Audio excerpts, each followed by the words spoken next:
Devi Kauravani Pracharine Nirvisesha Shanyavari Paschachate Satarine Panchakalpatarubhyascha Kripa Sindhu Bhayevacha Patitanam Pavanebhyo Vaishnavibhyo Namo Namaha Jaya Shri Krishna Chaitanya Prabhu Nityananda Shri Advaita Gadadhar Srivasadi Gaur Bhaktavinda Hare Krishna Krishna Krishna Hare Hare Hare Rama Rama Rama Hare Hare. Welcome everyone to our ongoing study of Bhakti Sastri. We're studying Bhagavad Gita and we want to look again briefly at chapter 14 and then we'll go on to chapter 15. Right? Let me see. Did you receive the documents yesterday which I had forwarded to Krishna Keshava? Did you receive an article, an essay about coming to the mode of goodness? You didn't get it? Did anybody receive? No, Maharaj, we have not received yet. Oh. Did you get the mind map of chapter 13? No, Maharaj. Really? Oh. So I'll have to find out what happened when Krishna Keshava comes. I'd forwarded some documents to him and I asked him to send to the students. Okay, so anyway, I'll speak to him. Let me see now, I have a PowerPoint for this, so I'm going to share the screen. Yes, Maharaj, let me make you the host also. So. Oh, make me the host, yeah. Yes, Maharaj. Okay.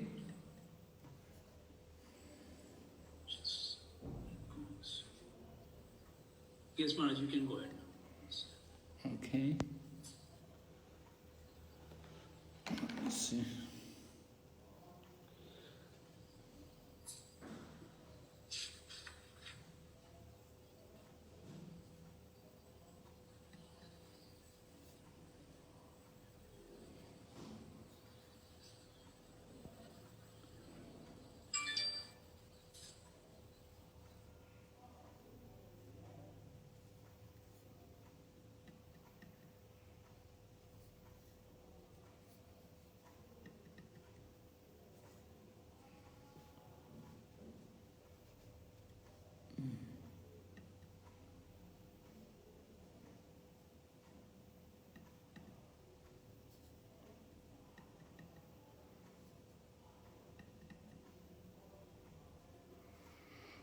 Is it displaying itself? Can you see everything? Yes, Maharaj, we can see that. Yes. Okay, good.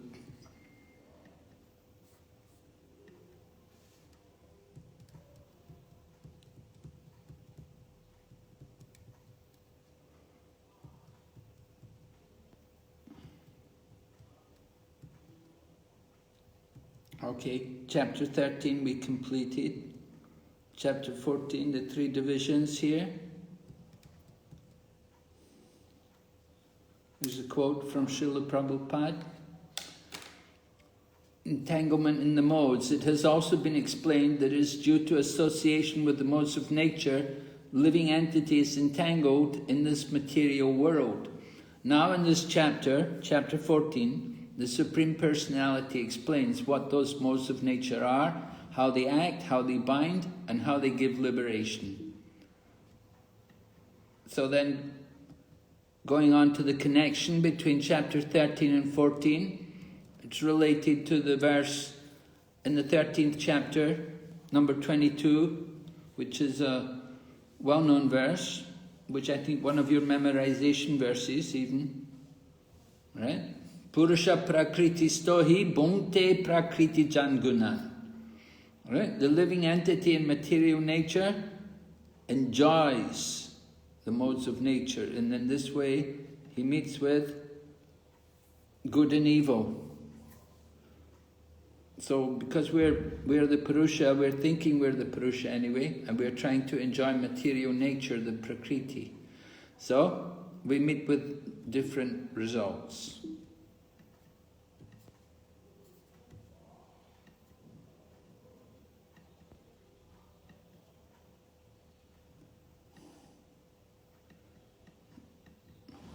Okay, good. That's the second part of the verse. And then going on, we see here, the next verse describes Sadvam rajas tamaiti guna prakriti sambhava nipadnanti mahabaho dehe dehinam avyayam. Bhagavad Gita 14.5. Nipadnanti, conditioned. The living entity is conditioned by these modes of nature, by the sattvam, rajas and tama. They're conditioning all of us in this material world. So this is the way of the material nature. And here is the main points from the center part of the 14th chapter about how the mode of goodness conditions, then the characteristics and symptoms, the destination of death, and reactions. Reactions are results of actions. Right? Who remembers what's the result of action in the mode of passion? Ananda Lila Mataji? Action in the mode of passion, what's the result? You don't need to look at the book. You should know. No, actually, I was opened the chat box. Sorry. Action in the mode of passion will result in misery. Right. Yes, right. And what about action in the mode of goodness? Sri Garbha. Action in the mode of goodness, what will be the result? Knowledge, No. purification. Okay, yes, like that. Satisfaction. Right, these the nature, these different symptoms, the characteristics are all described there. If you have your student handbook, it's on page 71. There's a very good chart there, page 71 of the text, the student textbook, and you'll see the workings of the three modes, and everything is described in detail. You get very good information. So we're not going to spend time on that. But what I would like to do, I would like to ask all of you, you might like to do it in groups, I don't know. Do we have somebody here to put you all in group?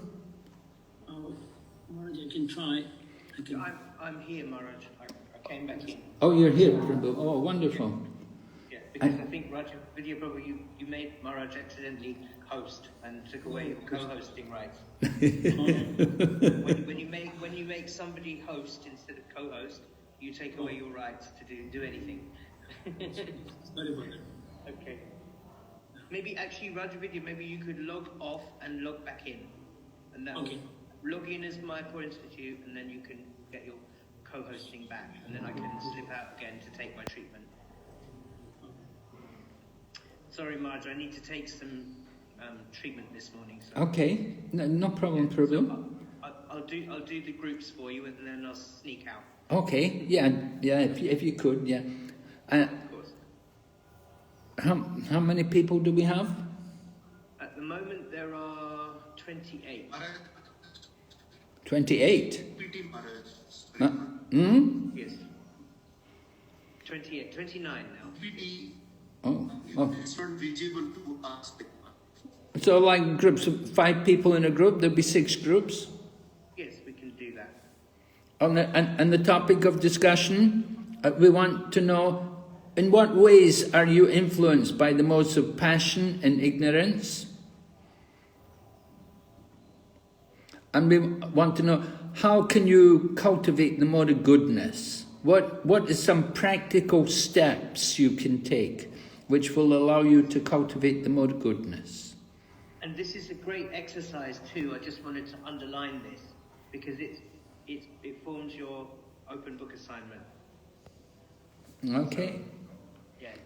It's a good call. All right. Shall I put them into groups now? Please. Sure. Okay. Please join your groups now.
Acharya Nanda Prabhu, could you join room 1? And Damodar Dina Bhavana Prabhu, if you could go to room 3, that would be good.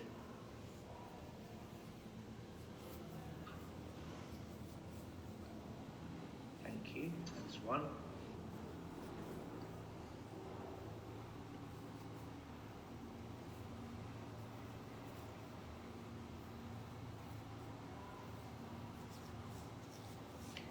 Sri Chandrika Mataji, you can join room 3, please.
Those kind of musics, they have motive, passion, and ignorance. They can make us passionate. Hare Krishna Maharaj. Hare Krishna. Hare Krishna Maharaj. Hare Krishna. Krishna Maharaj. So, are you clear what you're doing?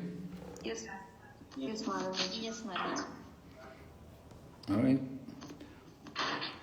When you talk about cultivating the mode of goodness, when it comes to cultivating the mode of goodness, you can't just simply say, oh, I'm going to do a morning program, or I'm going to chant 16 rounds. Or You have to come up with some real practical efforts, practical measures, like maybe I'm not going to touch my hand phone until I finish 16 rounds. I'll switch my hand phone off. Something like this. So be careful. Yes, Maharaj. Yes, ma'am. Okay. Did not get that room one. Can you send me the link?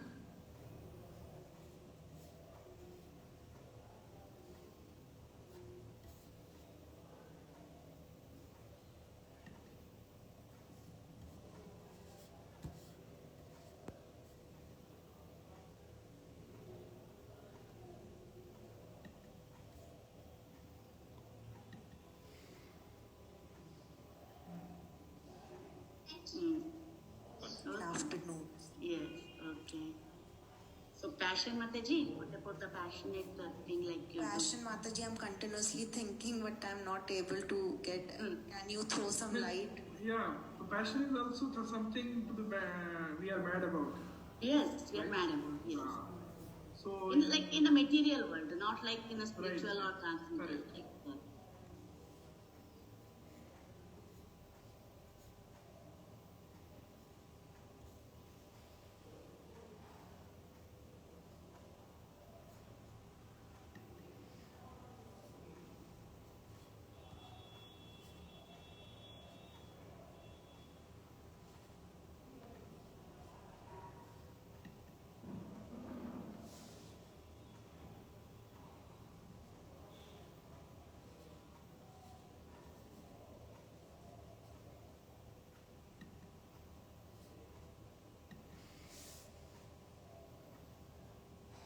ignorance is opposite of mode of goodness. So it is covers up. Like for example, if I give my example today, I have to be in mode of goodness to come into the class. But I was saying, I should take some rest. I'm feeling tired. That was mode of ignorance. Mode of ignorance was covering the mode of goodness. Thank you so much, Maharaj. Hare Krishna. Right, so the mode of, so that's how we get influenced by mode of ignorance. And then,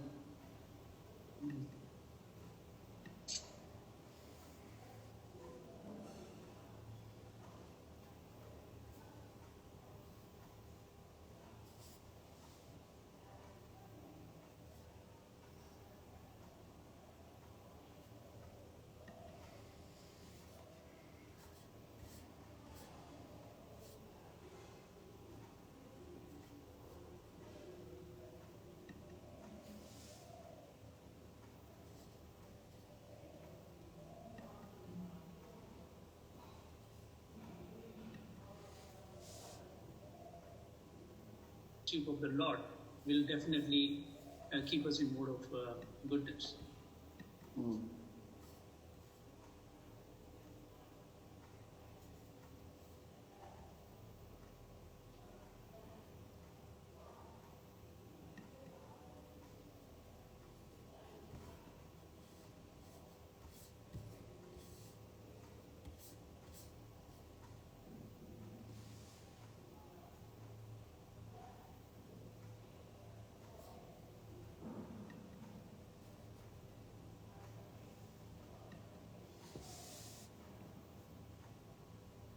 Anger falls in this category actually in passion, right? Passion, right? Passion. Yeah, but mode of passion at the same time when we start fighting, come to the other like the extreme, then it's come to the mode of ignorance. Sometimes when people angry, they start fighting. So,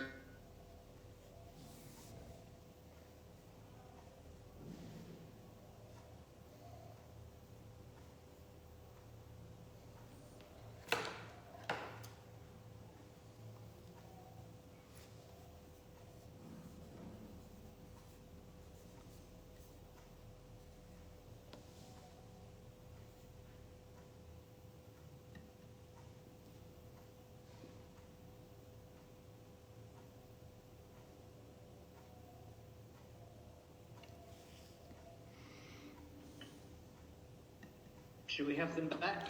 I think so, Prabhu. I think it's maybe just about enough. We don't have a lot of time. You're muted, Maharaj. Oh.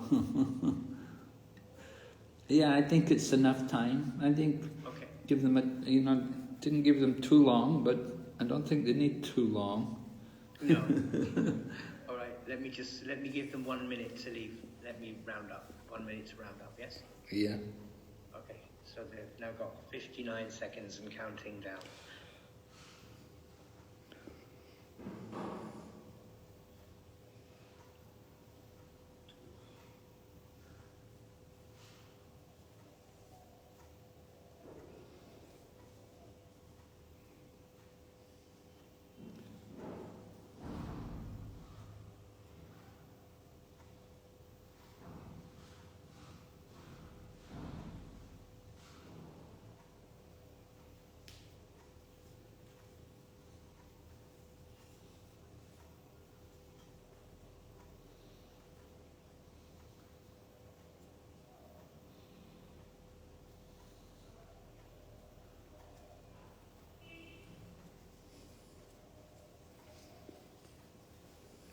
Here they come.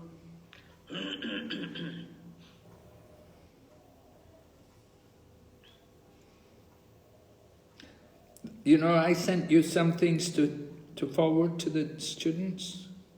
Oh yes, I didn't see that yesterday. I saw this morning, so I'll do that today. Okay.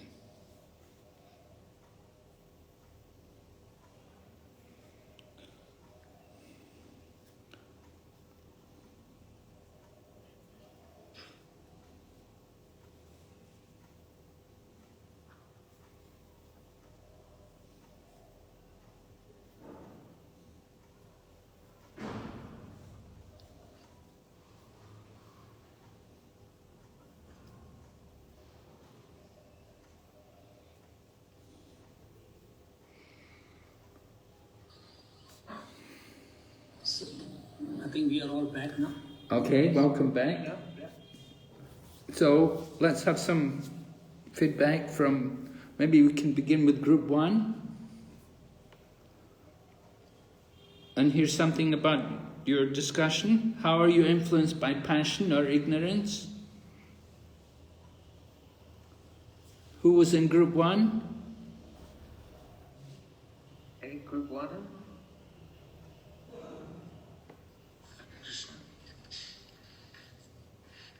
Chaitanya Chandra Prasad, would you like to say something? Or you had, in group 1 was Acharya Nanda Prabhu, Chaitanya Chandra Prasad, Domyata Prabhu, Gadadhar Prabhu, and Soumya Mataji. So like, let's say personal experience, the mode of goodness and ignorance. So normally when we go to be mode of goodness, ignorance, patient, we got angry.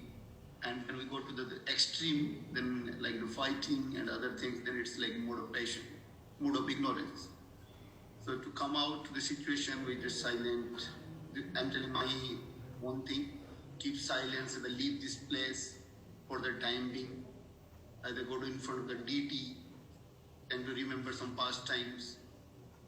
So at least change our mind for the time being, so we can at least shift our consciousness to this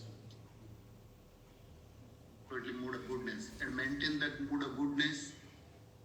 It's like maintain the morning program, and extreme important is maintaining external cleanliness, because your room is clean, then at least it's a give atmosphere to maintain the mood of goodness. Okay, so I'm interested in your own personal ideas, what you're going to do. You say you're going to clean your room, is it? Yeah, I will maintain the cleanliness in the room and maintain the morning program to maintain the mood of goodness. You live in the temple? Yeah, Maharaj. Yes, Maharaj. You do? He does, yes. Okay. All right, so thank you. Yeah, it's a nice idea. Go in front of the deities. But sometimes you're so angry you think, I can't go in front of the deities.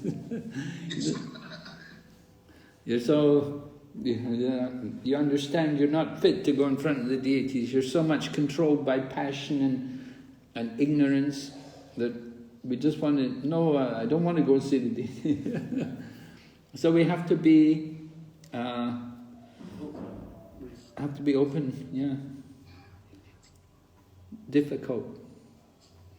Certainly, tendencies are there. You get angry, become violent, fighting. These things are seen. We've seen in the past, these kind of things go on. We have to be very cautious. How to deal with it. It takes the senior person to come. Sometimes a senior man has to come and just simply offer obeisances. Come and beg, please accept my humble obeisances, and fall at the feet. And then everybody else should also stop their fighting. They should also bow down. And this way, somehow you can break through the passion and ignorance. Okay. What about group 2?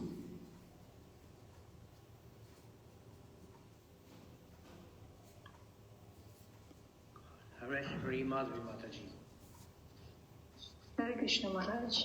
We discussed 3 points. First is modern technologies like smartphones, TVs and all. They're very distracting and tend to we become in the modes of passion and ignorance. So practical steps to cultivating mode of goodness would be like use the same smartphone for a better purpose, like maybe attending online Mangala Aarti or reading sessions with devotees. And we have like Zoom. We use Zoom quite often, even for our classes and Bhakti Rickshaws and everything. So those using those will help us to be in mode of goodness. And the second point is music. Like if we are hearing music, so music has different kind of consciousness. Like for example, if it is fast music and all, so we tend to become passionate and ignorance. So for that, we can hear Prabhupada Kirtan first preferably. Then the second preference will be for Vaishnava bhajans and Vaishnava songs done by the devotees. So by that way we can come to mode of goodness. And third point is like sometimes we become lazy for attending Mantrati, so that time we are into mode of ignorance. So for that to overcome, we need to associate with the devotees who never misses Mantrati. So we have a proper association and we will be able to develop proper consciousness. Okay. Nice ideas. Sometimes I'm a little worried about the smartphone thing. You know that you say we use a smartphone for Zoom calls and listen to classes, but the smartphone can also be used to watch cinema, and to watch Bollywood movies, and to watch cricket matches. Yes. So for that we need to do more reading of Prabhupada books. So we are not influenced by that side and towards watching cinemas and all. Because if you are in ignorance, if you don't read, then we tend to get carried away. Mm-hmm. Yeah. People say, I'll just listen to class. And they have the headset on and you don't know what they're hearing. And nobody knows if they're watching Bollywood movie, they're hearing cricket match or what. And they could be. And they say, no, I'm hearing. So we have to be sincere, we have to be genuine, we have to really want to go to the spiritual path. Sometimes people are not so straightforward. So this can be problems. Okay, thank you anyway. Thank you for your ideas. I like the ideas. I like some of these things about hearing Prabhupada's bhajan, very important to hear Prabhupada. And Vaishnava songs, also very good to sing all the Vaishnava songs. Do more hearing and chanting. It's very powerful. All right? What about group 3?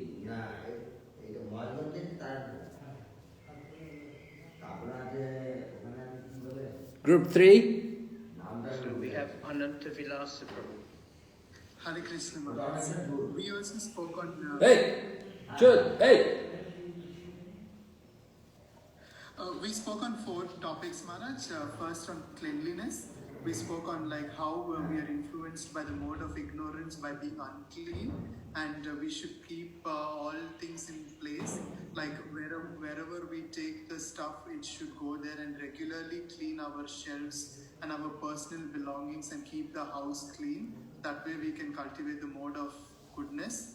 And we also spoke in detail about sleep, how we are influenced in unregulated sleeping habits, which actually disrupts our schedule. We spoke on how the cultivating the mode of goodness and keeping a fixed time no matter what. Sometimes we spoke that there might be some engagements which make us stay late night up, but sometimes like keeping a deadline on when we sleep and eating less so that we wake up on proper timing. Then we spoke on recreation. We said that we should have some positive recreation in devotional service, so that we are not going towards the negative recreation like cinemas and all. Like positive recreation with family would include doing kirtan together and going to dhams, visiting dhams as a family, and retreats and going as a family, but associating with devotees and doing kirtan and all of these positive engagements. And the 4th point, we spoke on prasadam and health lifestyle, like how eating, regulating our diet is also important. Sometimes we eat a lot of spicy stuff, and even though it's prasadam, but tend to eat more spicy and some unhealthy stuff which affects our health. So regulating those also, and doing exercises, yoga, Surya Namaskar, to cultivate these positive things for it. Okay, you have a lot of ideas. I'd be interested to know how many you can implement. They're nice ideas, nice thinking.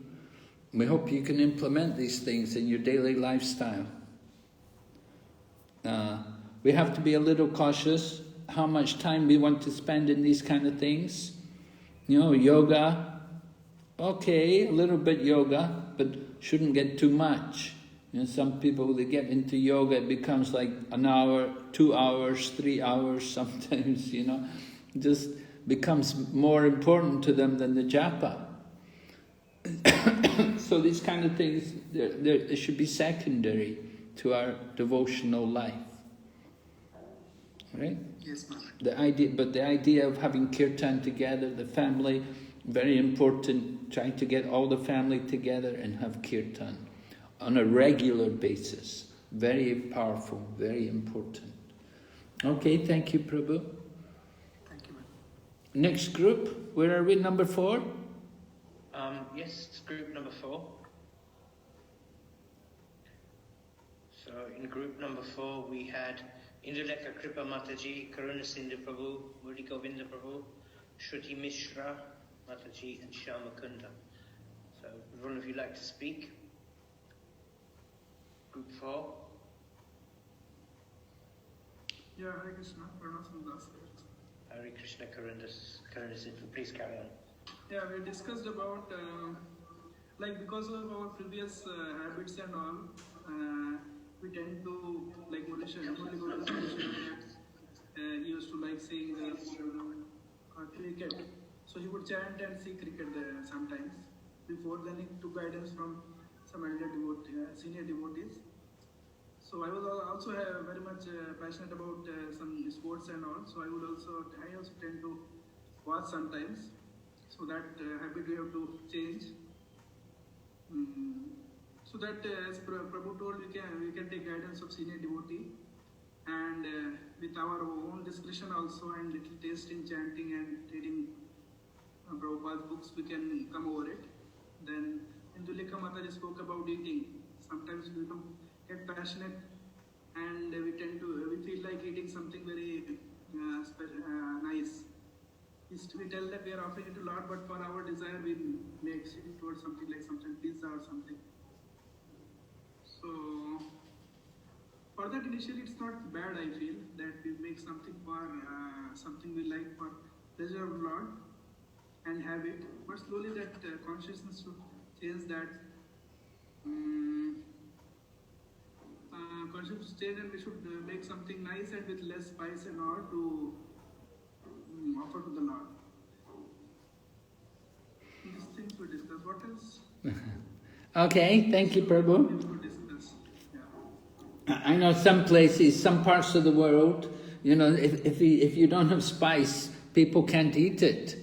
And some other places, if you have spice, the people can't eat it. Different people are, different races, different parts of the world are accustomed to different types of food. So some people, they want a lot of spice, and some people, they don't want spice. So it's a lot of the individual's preference, what kind of food they're used to. Maharaj, we discussed about wearing dress also, so you can comment on that. About what? This also comes under wearing dresses or wearing the clothes, passionate way or some stylish way, or we just sometimes dress nicely to please the Lord, to go in front of the Lord. So would you like to throw some light on this, Maharaj? You mean in relation to the man? Yeah, both man and woman. Well, how it falls under different mode of goodness, passion. Well, certainly some people think, it's not very important to wear the devotee dress, but actually it is important. And, it's not that you have to wear it all the time, but at least, when you come to the temple, if you bring a dhoti with you, or if you keep a dhoti in the temple and you put on the dhoti, or when you're at home, you dress in the devotee clothes when you do your puja, it does make a difference, because the dress does affect the consciousness. So we dress in the devotee clothes, it does help us to remember that we're devotees. Just like we wear neck beads, it's important for us, it's our dog collar. So similarly, putting on tilak and wearing the devotee dress, it does help us to develop our Krishna consciousness, to remember that we're devotees. So if you're worshipping deity at home, if you have a deity at home, you certainly would want to put on the devotee dress. You don't want to be worshipping the deity in karmic clothes, in your jeans and sweaters. So I think it is important. And not only putting on the devotee dress, but how we put on the dress is important. Sometimes these things can also create a problem. The sari is meant to cover the body, but some people will wear the sari just the opposite, that they will use it. I had the experience, I was in the Philippines actually, and we had a program, we had a college program, and the students, they asked me about it. They said one of the ladies who was with us, she hadn't dressed and she hadn't put on the sari very well, and they noticed that the way she's wearing this dress, she's exposing so much of her body. Is this the purpose? So of course the purpose of the sari is meant to cover the body, but there's usage and there's abusage, and the same could be said for men. Some men also, the cloth, when we wrap a cloth, it's meant to cover the body. It's not meant to reveal the body. But the whole purpose of the dhoti and the chadar and everything is to cover the body. So we should try to remember these things. Okay, thank you, Maharaj. Okay, the next group. Yeah, Hare Krishna Maharaj, this is group 5. So here we discuss a lot of things like for influence. What we have seen that we are mostly behind the luxury life, hi-fi gadgets, then a big house, a big car, and all these things. What we have noticed that all these things we are doing because we are into the middle of such people, of materialistic people, and we are also dragged into this because of our past karmic reaction. Okay, and then we also observe that sometimes we get angry for some other reason. In the mode of ignorance, we are influenced by laziness too much. Because of that, we don't get up early in the morning. Okay, and sometimes we feel tired not to do chanting or not to attend lectures. Again, this may be because we are born into such families where all such regulative principles are not being followed. So to overcome all these influences, the best thing that we have to do, we have to do is sadhana bhakti. That's what we do, like chanting of the Maha Mantra in the Brahma Muhurta. That's what we follow in the group. This is what we have concluded. Then doing deity worship, getting early up in the morning, then offering prasadam to the Lord. And because we are karmi people, we are earning, so we do some donations also to the temple to build the temples. Yeah, these are the points that we have discussed. Okay, I'm a little curious about how you're going to get up in the morning for Brahma Muhurta when you're living in your family, if they're not devotees, non-devotees, how are you going to get up for the Brahma Muhurta? They'll complain. And if you get up and make noise and so on, disturb them. Yeah, so, but that's what we will have to do. We will have to just ignore them, and we have to compulsorily disturb one manner. Yeah, it might be difficult. Just ignore them. They won't ignore you. They'll have a big battle with you. They'll complain. They'll tell you go and live some other place. Move out. Maharaj, can I add on that? I was in that group. Oh yeah. Yeah. Initially, when we started chanting, myself, my wife, and when we went back to India, my older brother, he was always complaining that why do I get up early morning and chant the way. Of course, I couldn't do the Mangala Arati and other thing because they were not into Krishna conscious that time. And so what I used to do is I used to chant. I used to get up early on my time. I used to chant, and my older brother used to argue with me so much that this is not the way to chant. You should meditate. You should focus your mind. You should concentrate your mind, and even if you do one round, that's okay. But what I should tell him is that Prabhupada has taught us that we have to do our quantity, and quantity will bring us quality. And 3 months later, Maharaj, my whole family started chanting. So that was the effect of. So that way we can bring the wonderful Krishna consciousness. Wow. One example. Of course, you're coming from a Hindu family.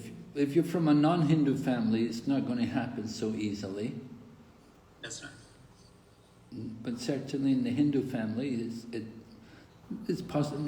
It's not so easy. Yeah, I know, but you did very well. Very nice. You had a good experience. Okay, thank you. We have one more group. Maharaj, Hare Krishna. Yes. Accept my humble obeisances. Maharaj, I'm also from group 5. Can I ask something and add something? Okay. Maharaj, I usually face the problem of anger. So it is also stepping from fear. So I think reading Srila Prabhupada's books, that is really helping me out, like giving me knowledge that to have enough faith in Krishna. So when I can depend on him, I'm depending on people less, which is actually reducing my anger. Well, I would recommend you to read also the sections in Bhagavad Gita where Krishna speaks about anger. Like how he explains that anger comes due to lust. Right? And the lust comes because we're attached to sense gratification. When we don't get what we want, then we become angry. So it's good to read these things and read also about how there are 3 gates to hell, and one of them is anger. And we have to, every sane person should try to avoid this. So I think this is a good exercise for us to help us to overcome anger. When we see the evil side of anger and how it's really not doing us any good and how it degrades us. So reading the proper section of the Bhagavad Gita where Krishna is explaining anger can help. But that tendency is definitely there. We're in the mode of passion, and from passion comes anger. In the mode of passion, anger will come. So we all... That's actually precisely why I get angry. Is sometimes my in-laws, they try to badmouth me and they try to let me down in front of my husband, and the whole series of proving myself, and then the anger comes. But then the more I'm reading, I have started to believe, okay, maybe Krishna wants me to go through this phase of being defamed, so it's all right. But there are times I really get angry, so... Well, you have to remember that now you're a devotee, that you represent Krishna consciousness, so they should see the good qualities. They should, if they see you becoming angry, they'll certainly wonder, what kind of spiritual practice is this you're doing? You're so angry. It's not the proper behavior of a devotee. Right? Yes, so the ornament, remember the qualities of a devotee. Tolerance and merciful. These kind of things. Titikshava, karunika, suridam, sarvadi. Seeing everybody equal. We don't have any enemy like this. And so you should reflect on these kind of qualities and try to get over this tendency to become angry. It's really just, you have to control your mind. One thing you could also do, you could go out. Instead of getting angry and screaming and arguing at people, just say, oh, I'm going out. Just take your bead bag and go out for a walk. Or go up on the roof of the building where you live, go on the roof and just chant there, or go in the garden, or go to a park, go and chant. Or as you said, you simply take a book and you start reading. That's also very good. Don't give sway to the anger when it comes, right? You have to control it. Okay, very good, thank you. So we'll go on to the next group. One more group, I think. Is it? Or maybe, have we finished? Yes, Saurabh Prabhu, you're... Hare Krishna Maharaj, Janna Pranam. Hare Krishna. Most of the points actually have been taken, Maharaj, already. Already been taken, huh? What about your points? How are you going to cultivate the mode of goodness? Okay, so our group were influenced by too much sleep or irregular sleep, and eating too spicy or oily or fried food, second thing. And third was the work-related or workspace passion, which we generally have in metropolitan cities and maybe other also. So about the sleep, we discussed that if we can have regulated sleep, where we sleep and wake on the same time, and maybe we do not do any day sleep in our daytime, and if we can prepare the sadhana chart also and getting it checked with some senior devotees. Okay, that's a good idea. That's a new point. The sadhana chart. Do a sadhana chart and get it checked by senior devotees. Very nice idea, yeah. Regarding and no late time dinners also, Maharaj, if we can avoid that. Oh yes, we shouldn't eat much at night. That's not good. Don't eat at night, right? When I became a devotee, Prabhupada had instructed all the devotees, he said, no grains after 4 in the afternoon. So no grains after 4. You know, most people, when I tell this to people, most people, they screw up their face. They say, well, I have my main meal. They have their main meal 8 o'clock or 9 o'clock at night, which is really not the time to eat. It's more the time to think about sleep rather than eating, you know. So try to get your main meal in the day.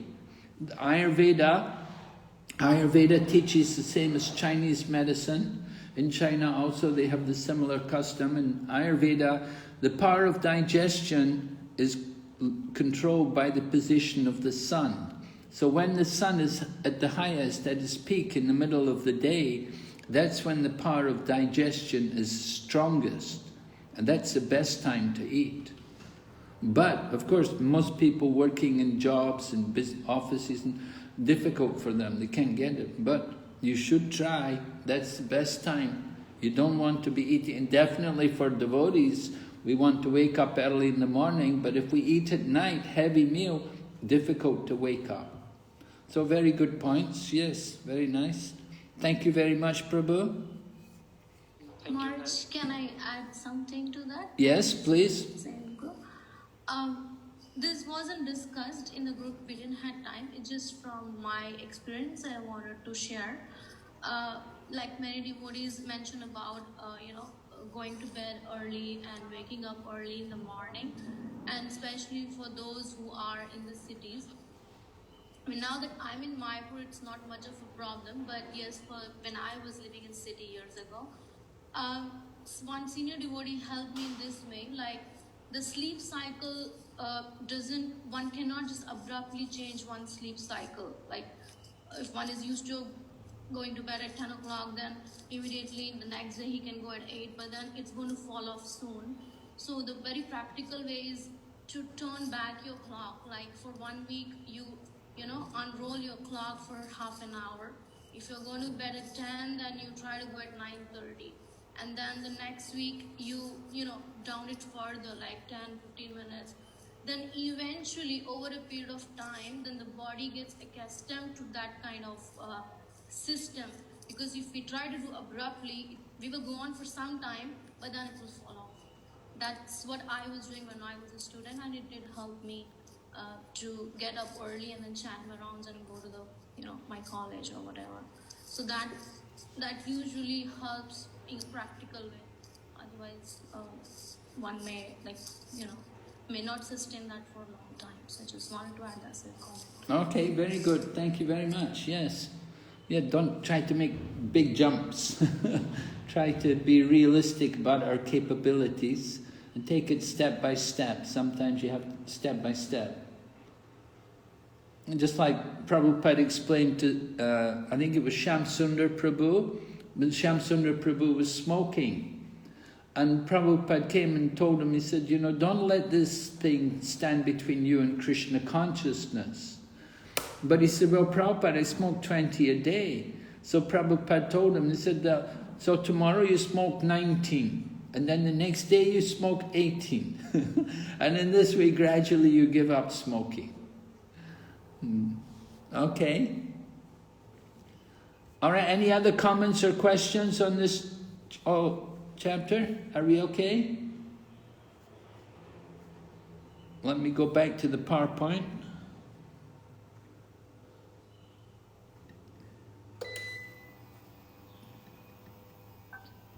Are you able to see it?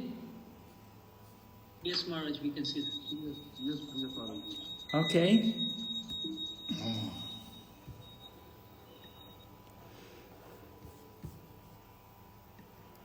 Okay, so here you can see a summary of the 3 modes and the characteristics in each mode.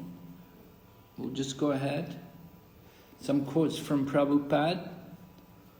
From the 3rd chapter, text 37 purport. If therefore the mode of passion, instead of being degraded into the mode of ignorance, is elevated to the mode of goodness by the prescribed method of living and acting, then one can be saved from the degradation of wrath by spiritual attachment. So, the degradation of wrath, we should understand that tendency to become angry is degradation. It's not doing us any good. We should be very careful to try to get rid of it and to control it, to curb it. So Prabhupada explains the prescribed method of living and acting. Or you could simply say hearing and chanting, if you like. But this will help us to cultivate the mode of goodness. Okay, we'll go ahead. One relevant verse from the Srimad Bhagavatam, second chapter, first canto. Right? As soon as irrevocable loving service is established in the heart, the effects of nature's modes of passion and ignorance, such as lust, desire, hankering, disappear. Then the devotee is established in goodness, he becomes happy. So this is the idea. Lust, desire, hankering, calm, crowd, lobe, these things, it's all the mode of passion. We have to remove it to become fixed in the mode of goodness, to get established in that mode of goodness. We have to get rid of the passion and ignorance. And how to become liberated? Here's the verse. Lord Krishna has given us how to become liberated. Translation 1426, right? Come to the level of Brahman. A quote from Prabhupada from the second chapter. Someone like to read?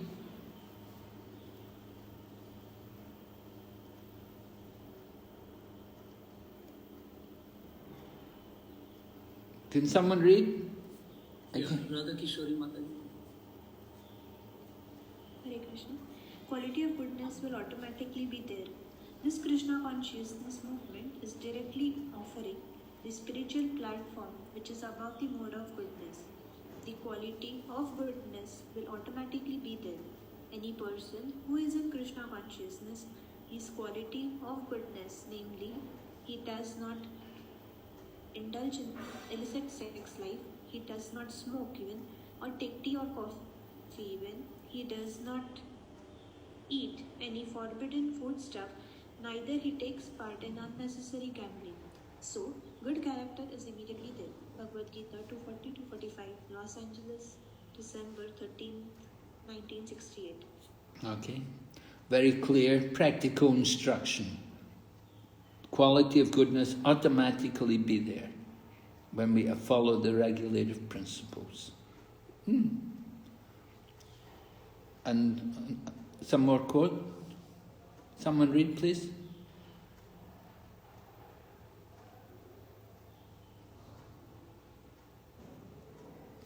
Yes? Who can read? Yeah, I will read it. The present human civilization is of course grossly misled by the modes of passion and ignorance. It is a very dangerous age, and all nations should take care to provide the easiest process, Krishna consciousness, to save humanity from the greatest danger. Right. The mode of passion and ignorance, very dangerous. Very dangerous. Because so easily war can erupt and people fight, kill each other, do so much harm, ruin relationships. So to save humanity, we have to have Krishna consciousness. Yes? Go on reading, Prabhu. Because people have no education in actual knowledge, they become irresponsible. To stop this irresponsibility, education for developing the mode of goodness of the people in general must be there. Yeah. There's a bit more. Just finish. Even if the majority of the people aren't happy and prosperous, if a certain percentage of the population develops Krishna consciousness and becomes situated in the mode of goodness, then there is a possibility for peace and prosperity all over the world. Thank you. So even a certain percentage of the population, doesn't have to be a lot of people. Prabhupada said one moon is better than many stars, right? So Prabhupada would talk also about the snowball symptom. You roll the snowball as you roll it in the snow, it becomes bigger and bigger. So Krishna consciousness is like that. One or two people, a small number of people, and gradually it spreads, more and more people. And in this way the whole world can be changed. So even people are not happy or prosperous, but if we can somehow give them Krishna consciousness, then we can have change in the world situation. All right, so here's the objectives on chapter 14. We covered the modes of nature, and we discussed how to transcend the modes based on 1426. 1426, how do you transcend the modes of nature? What do you need to do?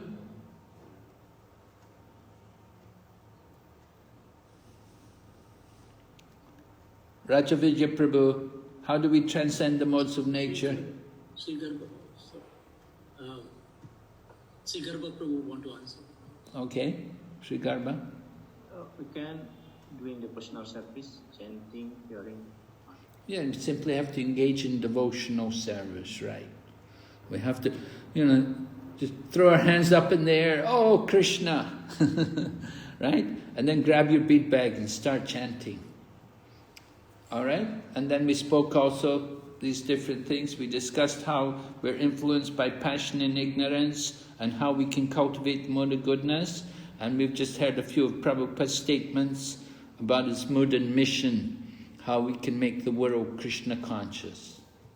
A final quote by Prabhupada. Someone please read. Yeah, Sri Garbha Prabhu, go ahead. By understanding this knowledge, various rich sages attain perfection and transfer to the spiritual world. The Lord now explains the same knowledge in a better way. This knowledge is far, far superior to all other processes of knowledge thus far explained. And knowing this, many attain perfection. Thus it is expected that one who understands this 14th chapter will attain perfection. Bhagavad Gita 14.1. Jai, Srila Prabhupada ki Jai. Okay, we're going to go on to next chapter.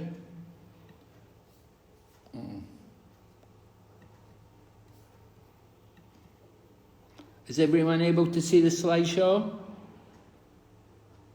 No, Maharaj. You did, Maharaj. Huh? Not seeing it, huh? Oh, Maharaj.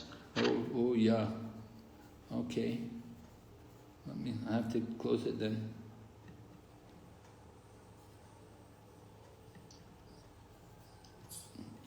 Maybe I have to share the slide again, no? Yes, Maharaj, you share the screen. Uh-huh.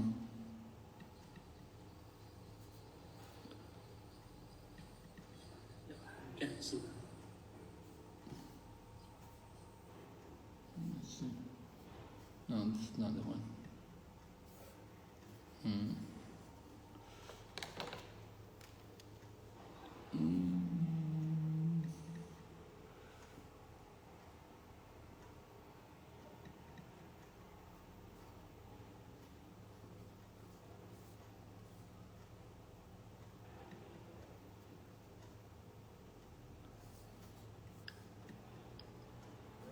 Are we seeing this? You can see? Yeah? Yes, Maharaj, we can see. Yes, Maharaj, we can see. Okay, good. Okay, we finished chapter 14. Krishna Maharaj, I have a question right now. Right? What's the question? Yes, Maharaj, sometimes it happens when new people come in our Krishna consciousness. So it is our contention we should simultaneously tell them about mode of goodness also, because they are having some of mode of passion and ignorance qualities. So with bhakti, we should introduce mode of goodness also to them, that they should transcend to mode of goodness simultaneously with bhakti. Well, we want to encourage them in Krishna conscious activities. And if they take up the Krishna conscious activities, then naturally they will come to the mode of goodness. Like Maharaj, personally, I've seen many new devotees. They have sometimes asking questions like they use excessive cosmetics and jewelry, and they tend to say that we are decorating our body to please Krishna. but actually they are feeding their senses to means to look more beautiful and to dress in such a manner. Well, you have to be patient with people. Give them time, let them chant, and let them understand Krishna consciousness more. Prabhupada gave the rules. He wasn't too much eager in putting these kind of principles into people. He just encouraged them, chant Hare Krishna and take prasadam, and gradually they will naturally give these things up. It simply takes some time. You just have to be patient. Don't try to tell them, oh, you can't do this. No, we can't do. You can't wear all this jewelry. No, you can't put on makeup. No, just let them chant Hare Krishna, and gradually they'll get purified. That's what I think you should be doing. I wouldn't worry too much about the fact that people are, you go to a temple anywhere in the world today, you go to an ISKCON temple, you see the ladies all wear makeup, and, it's just part of the world. You live in the material world. There's certain standards and things people do. They have to wear jewelry. They're in a particular level of society. They do these things.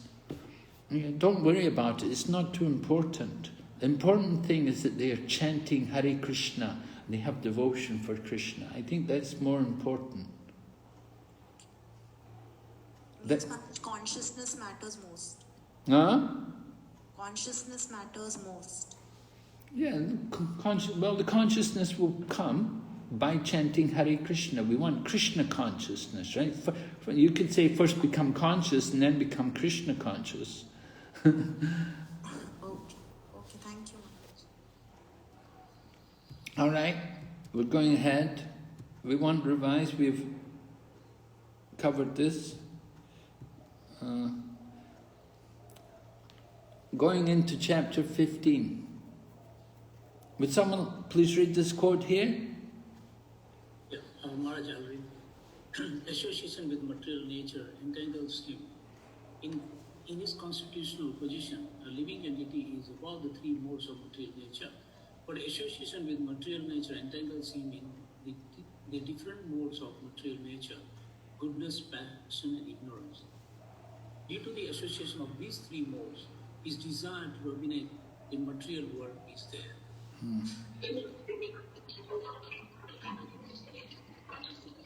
So Prabhupada's making the point that the living entity is above the modes of nature, but due to the association, we have this effect that we want to dominate the material world. So a little more.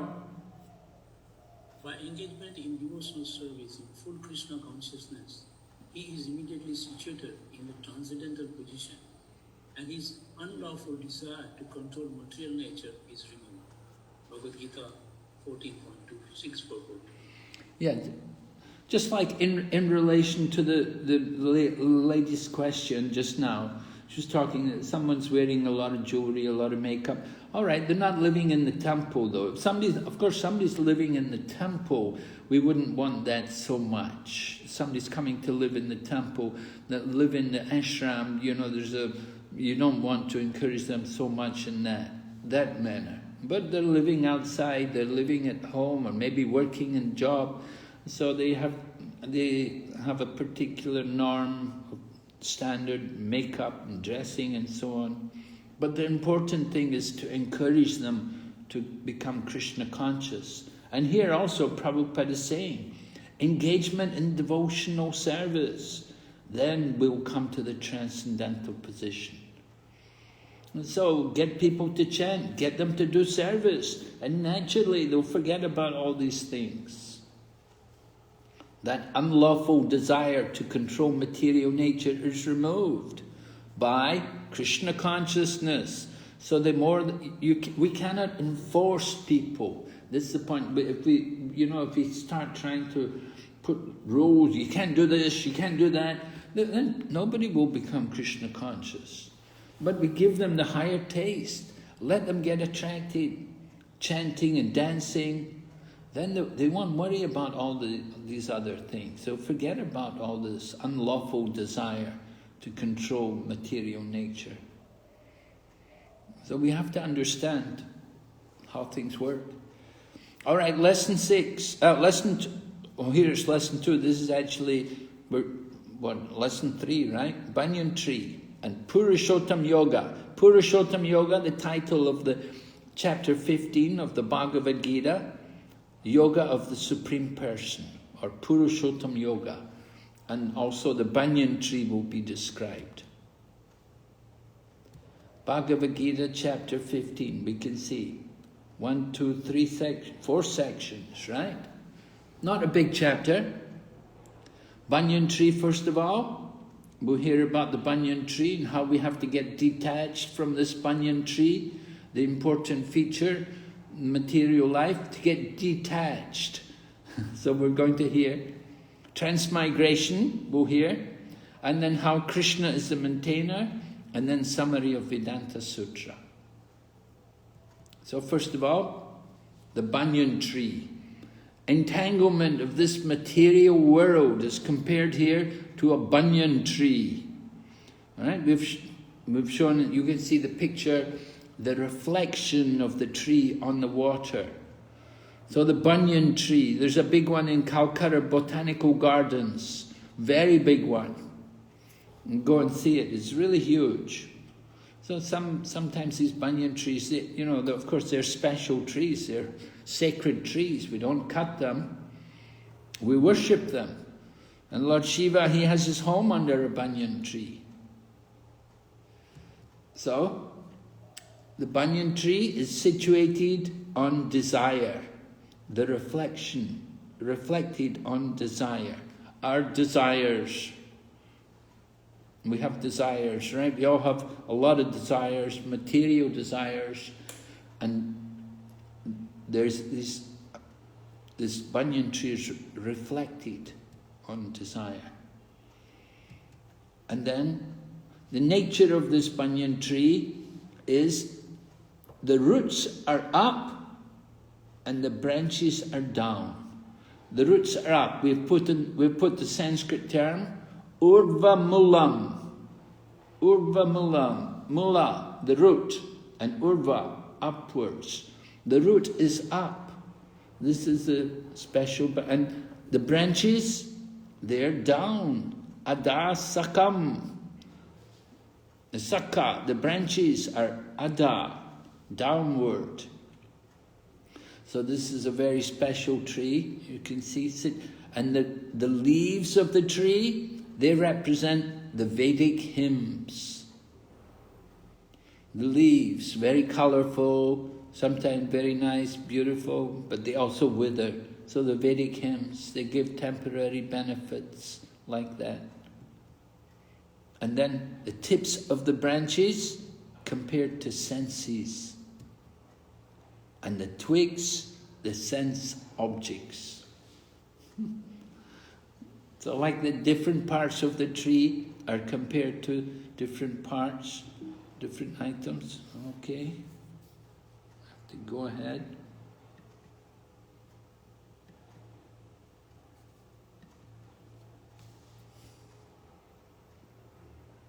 Oh, another item.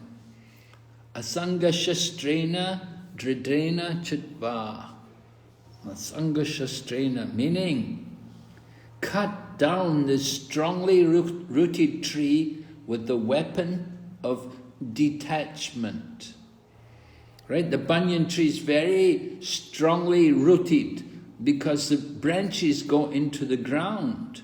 So it's very difficult to get out, to get free of it. It's not like an ordinary tree. So how to get free? We have to cut. You have to have an axe.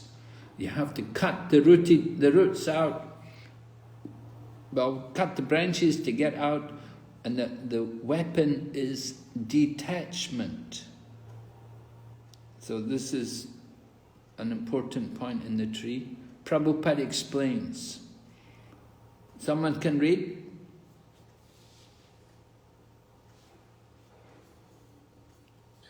Can I? Yeah, Yes. Please go ahead. Krishna Guruji, Krishna Maharaj, just like if you have to keep yourself, the legs are up and the head down, somebody keeps you like this, how long you will feel comfortable? If somebody takes your legs and catches you, your head down, then it is not very comfortable. So this whole world, material world, is like that. Urdhva Moolam. The Moolam should have been down, but it is up. Therefore, it is uncomfortable. Okay, just a bit more. Another explanation is it is perverted reflection. We have got experience of the Urdhva Moolam. On the bank of a river or the bank of a pond, tree is standing, but the reflection, we find that the same tree has become Urdhva Moolam or Adhar Shakham. So, by this statement, Krishna says that this is not real. That reflection in the water of the tree is not real. Real tree is up. Similarly, real enjoyment, real varieties, everything is in the spiritual world. It is simply reflection. It is not fact. Therefore, our enjoyment here is called Maya or illusion. Bhagavad Gita 5.1, Bombay, February 26, 1974. Right? So this example of the banyan tree is used to show us how we're trying to enjoy the illusion, the Maya. So this example is meant to help us to cultivate detachment from the material world. Understanding that it's not actually real, it's simply the reflection. Is there any real pleasure in the reflection? The reflection is not real. So in the same way, material world, this material world is simply a reflection. It is not actually real. So all the enjoyment, so-called enjoyment which we have in this world is also illusion. Right? Asanga shastrena dredena chitva. Remember we spoke about, who remembers the cutting to get free from the strongly rooted tree? We have to do this asanga shastrena dredena chitva. Someone please read. Shruti Mataji.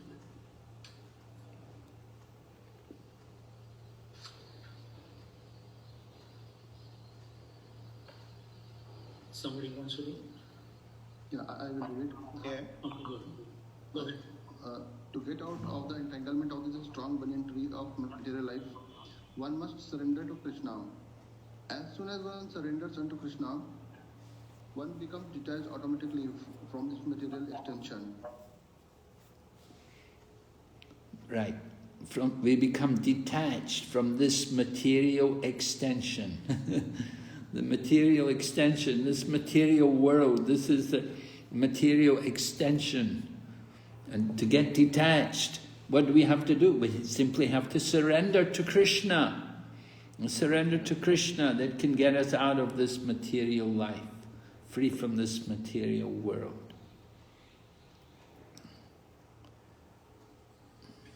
Oh. Okay, so this is the very nice verse which is given. Nirmana moha jita sanga dosha adhyatma nitya vinivata kama danver vimukta sukha dukkha sangye gachanti amudham padam avyayam tat. I have to change the fonts, I'm sorry, this is a different computer I'm using, so the fonts are not right. Someone please read from the purport. Krishna Madhuri Madhuri. Those who are free from false prestige, illusion, and false association, who understand the eternal, who are done with material lust, who are freed from the dualities of happiness and distress, and who, unbewildered, know how to surrender unto the Supreme Person, attain to the eternal kingdom. All right, so we have to get free from these things, these doshas, these faults which we have, the false prestige, the illusion, the false association. We have to finish with lust, free from dualities. Sounds quite a difficult thing. How to do it, how to get rid of all these things? We have to know how to surrender unto Krishna. That's it, the process. Simply surrender to Krishna. And all of these faults, all of these things, they're all taken away. So, with the weapon of detachment, with that weapon of detachment. So,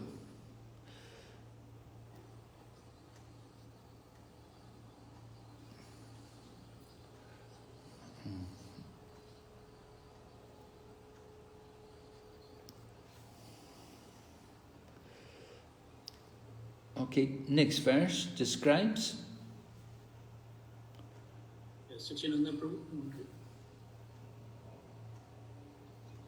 The supreme abode of mind is not illuminated by the sun or moon, nor by fire or electricity.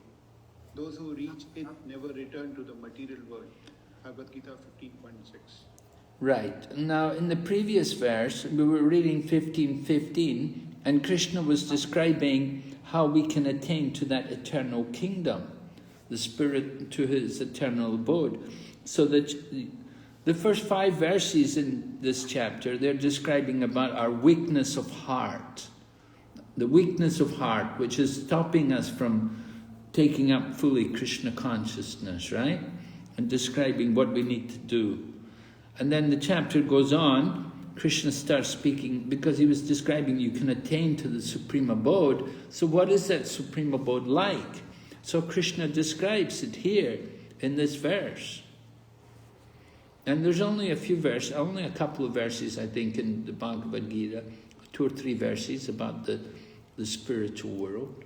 But it is mentioned here.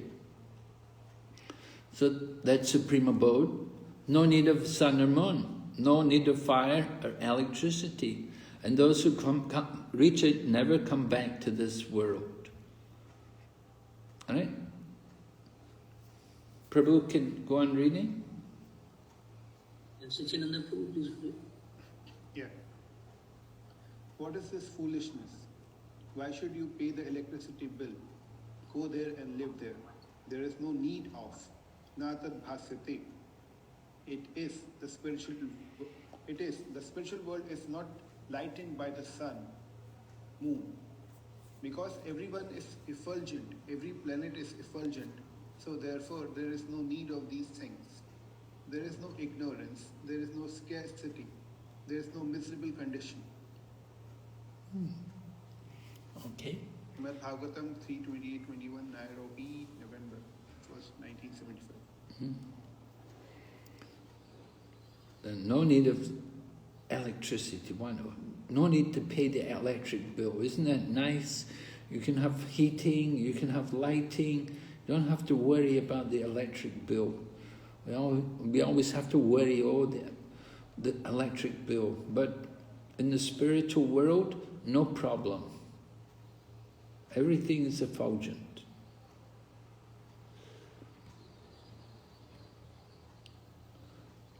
So Prabhupada comments in relation to this information in his purport. He said, one should be captivated by this information. He should desire to transfer himself to that eternal world and extricate himself from this false reflection of reality. Just like people become so fascinated, so captivated by India. You know, when we were young people, young devotees, we were so captivated. We wanted so much to come to India and to be in India. And sometimes people in India, they're so captivated with the thought of going to the West. And they will do everything. They want so much to go there. I remember one young Chinese person I met, they wanted so much to go to the West that in in order to get the scholarship, they had memorized every word in the dictionary. Every word in the dictionary. They'd remembered, they'd studied the dictionary so carefully, they'd memorized every word and the meaning. They were in preparation for their exam so that they could they wanted so much to go to the West and to study. So we, as devotees, we should also desire to go to the eternal world. We want to go there to be with Krishna. We should want it very badly. This is, Prabhupada is encouraging us in this verse. We should desire like that. Okay, an exercise. Preaching application. Oh, will we do it in groups again? Krishna Keshava Prabhu? Yeah, I can break the group. You can break the group, Prabhu? Yeah?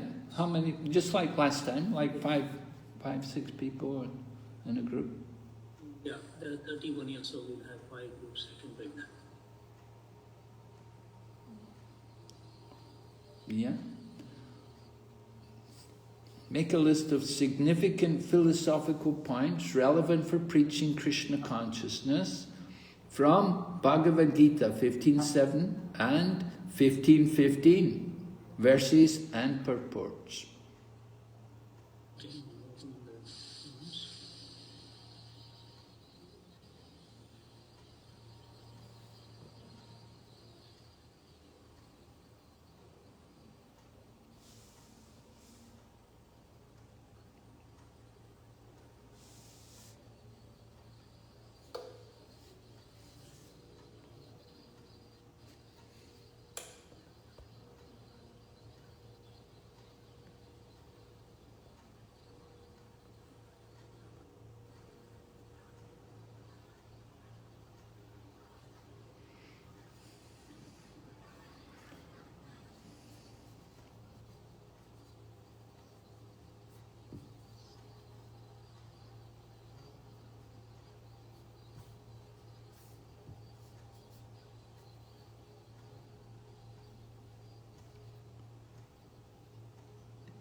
Yes, have we got some points, Maraji? Yes, I got some from 15.15. Like Prabhupada is saying about this verse, that it's saying like why Krishna is to me, and Krishna is saying of all the Vedas I am to be known. So the purpose of the Veda is to know Krishna. Oh, okay. And from 15.7 we are having that we are part and parcel of the eternal entity, like living entities are eternal fragmented parts of Krishna. Uh-huh. So they should become Krishna conscious, right? Yes.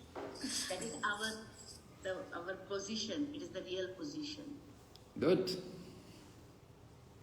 And because it's saying about like relevant to preaching in Krishna consciousness, like here in the purport, what Prabhupada is writing, that you know why some people, if they don't want to take Bhagavad Gita as being authorized, why it has to be authorized. So that he is explaining, you know, that he's worshipable, like Lord Krishna is worshipable, and thus he's saying that God is all good and God is all merciful. Usually people have these complaints that, you know, what the God is doing nothing, we are the ones who are doing, kind of thing. So this also verse from the purport, it says that God is very good and he is very merciful, and he has given us the Vedas so that we can understand. Okay, very good. Thank you. Thank you.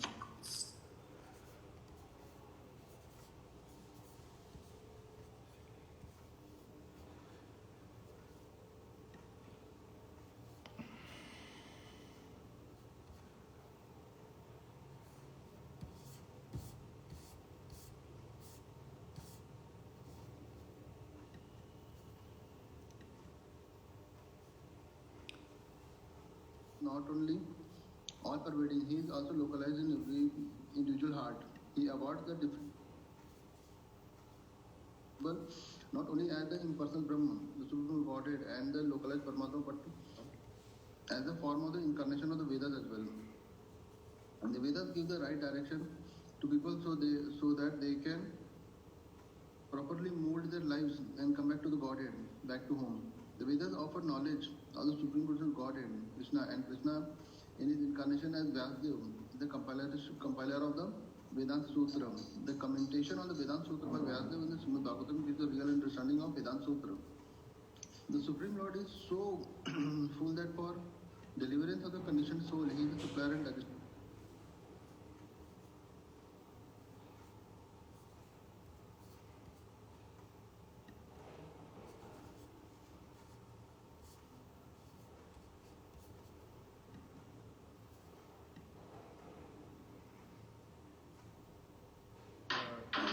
To understand that living entities are eternal, and even after liberation, they are not going to merge inside the body.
Hare Krishna.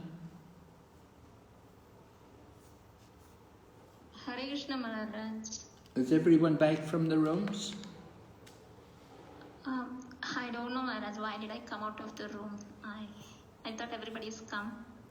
Yeah, I closed the rooms. Are they still in the rooms? I thought I closed them. Yes. Yeah, everyone's back? Yeah, everybody looks like back. Okay, very good. Yeah, Maharaj. All right, so can we have some response about what did you find? What did you come up with? How are we going to preach to these people? Group 1. Yeah, okay, group 1, yes, spokesman. Yeah, who was that? Who was in group 1? Sorry. Sachinandan Prabhu. Okay, sorry, I just didn't remember the group number. Okay, fine. We could just discuss, we could just read this part of 7.7 and, 15.7 and just discuss on that first, we can move forward. So, the 3 points which we discussed that it explains that living entity are eternal, Jiva Bhuta Sanatana.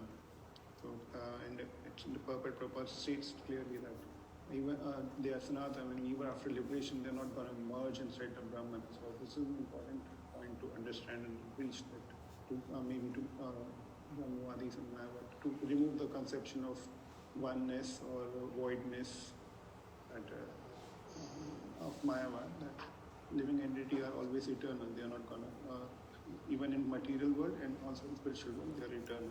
Okay, that's a good point. Yes, thank you very much. Okay, let's take a point from each group. We'll hear group 2. Can you give 1 point?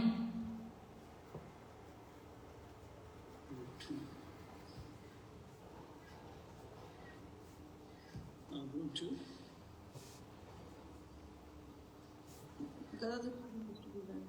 Krishna, yes. So, we are from group 2, read the 13th chapter, verse number 7. So, Krishna mentioned here the soul is the fragmental part of his, from him. So, actually, we know that many religions don't know the conceptions of the soul. But here, Krishna mentioned the soul exists and it's come from him as a fragmental part from Krishna. And in the some point that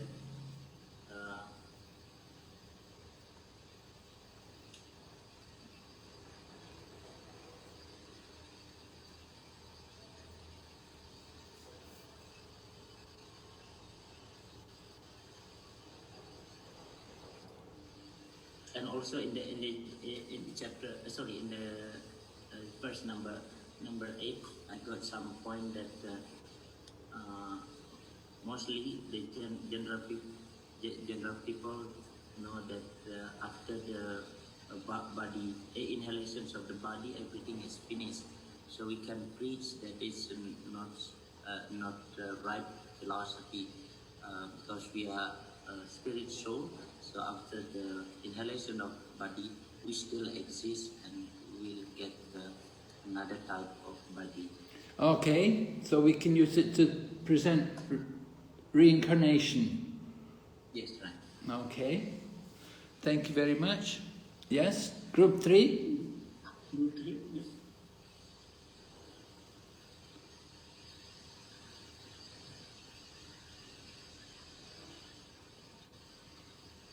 Group 3, please. Just 1 point from your discussion.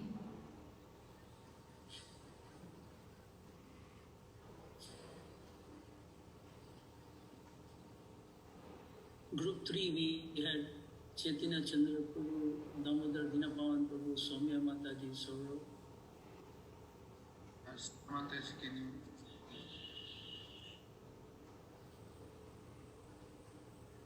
Yes, please speak. Sorry, I thought I was group 4 and I was confused. Sorry. So the point was that we discussed that we are qualitatively equal with Krishna. So we also have the qualities that Krishna has, and that the main part is that we have the independence. So we have to use the independence in a proper way, and if we misuse that independence, we will be eternally conditioned. And if we use that independence in a proper way, then we will become liberated. Alright, so we have qualities as Krishna has qualities. We have similar qualities as Krishna, because everything comes from God, so our qualities are similar. And we want to use our independence. We have a little independence. We have to be careful how we use our independence. We shouldn't think we're God, right? We should remember.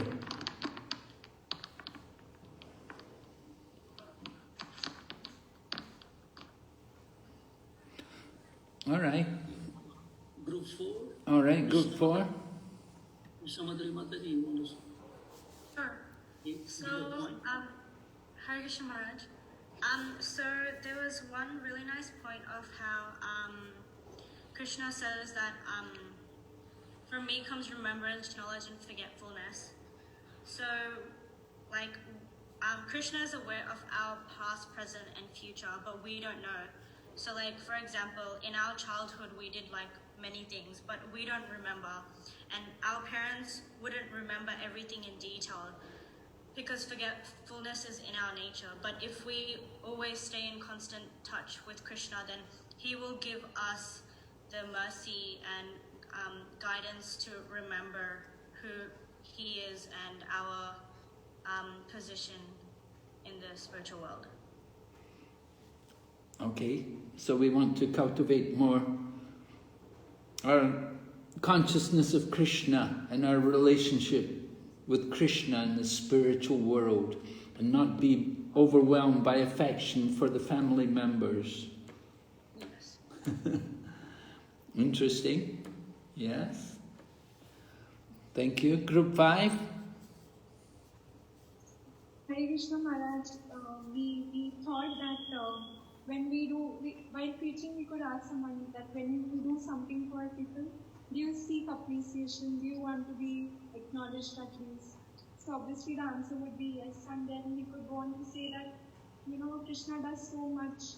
He's even there as Paramatma, which is such a thankless job, because we don't even look at him or even acknowledge that he's there just to take care of us.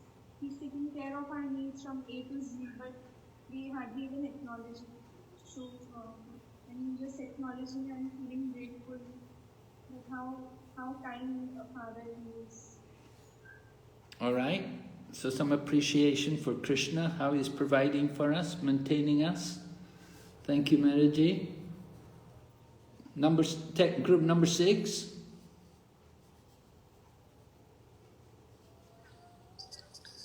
I can speak about the verse 15:15. Yes. Like we were discussing that how like the purpose of this. Krishna is saying the purpose of the Vedas is to know him, and here in the purport, Prabhupada is also writing that the God is all good and all merciful. So there are people who actually accept Bhagavad Gita, but not knowing the purpose of the Bhagavad Gita is to know God and how to reach him through devotional service. So that's the purpose which is given in the Vedas.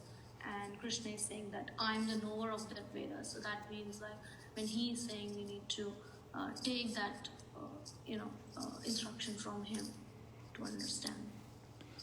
All right. Yes. Good. Krishna is the knower of the Vedas, and if we hear the Vedas, then we will understand. We should understand Krishna. We have to hear from Krishna. All right. Thank you very much. So we can see a lot of philosophical points there in these 2 verses, and certainly we can use them for preaching in different places. Here's another exercise which we could look at very briefly. Prabhupada, a quote from Prabhupada's lecture: unless we forget completely, actually we cannot enjoy. So, how can we understand this concept to enhance our sadhana bhakti? Unless we forget completely, actually we cannot enjoy. If we remember all the suffering we've been through in this material world, all the misery we've gone through, then it's very difficult to try to enjoy. The idea, this concept to enhance our practice of sadhana bhakti, unless we forget completely all the misery, everything which happened to us in the past, we cannot enjoy. Prabhupada's saying. Can anyone see how this could enhance our practice of sadhana bhakti?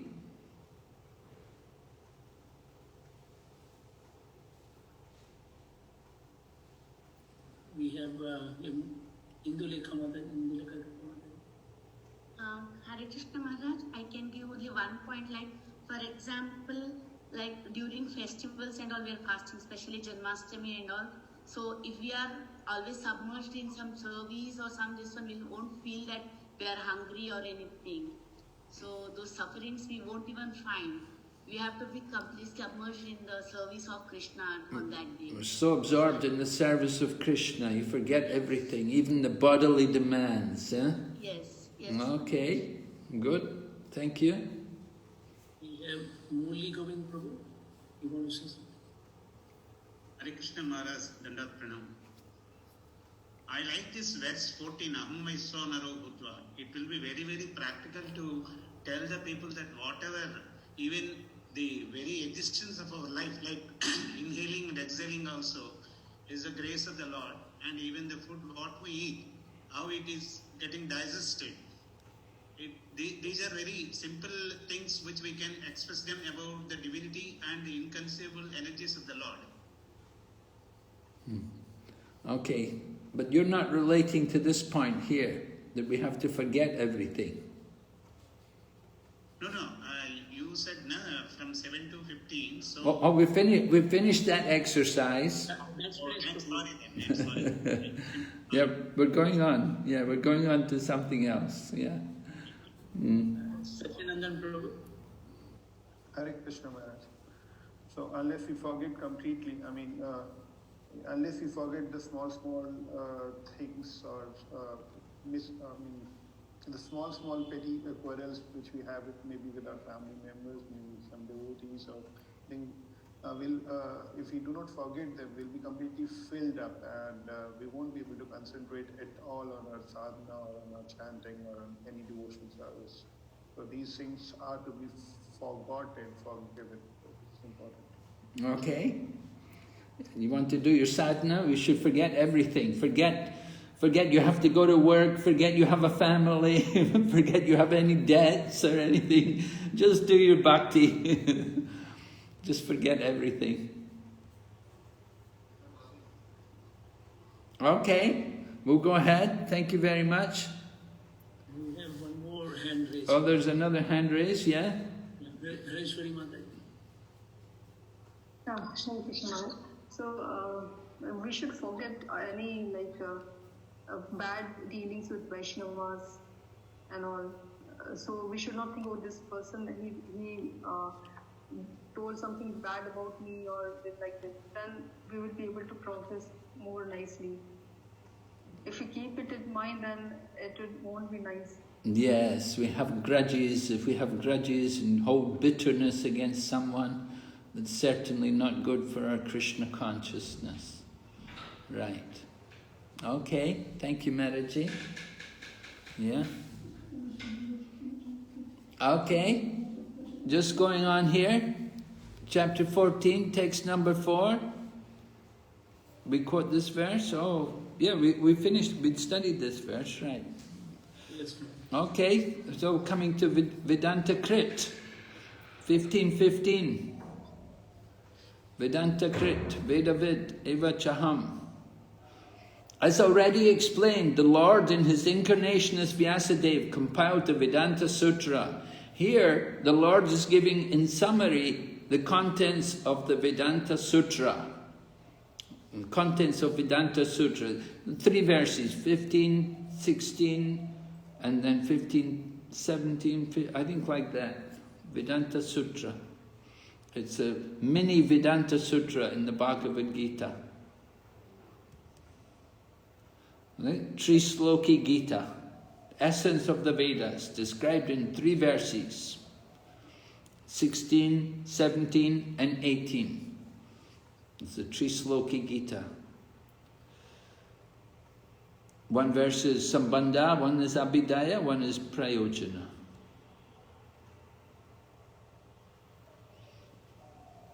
Verse 16.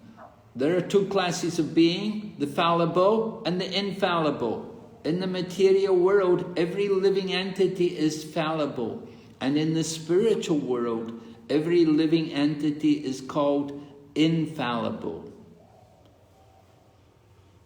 The spiritual world, they're all liberated souls, so they're infallible.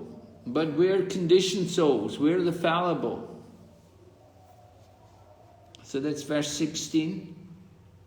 Then 17 describes, besides these 2, there is the greatest living personality, the Supreme Soul, the imperishable Lord Himself, who has entered the 3 worlds and is maintaining them. And then 18, because I am transcendental, beyond both the fallible and the infallible, and because I am the greatest, I am celebrated both in the world and in the Vedas as that Supreme Person.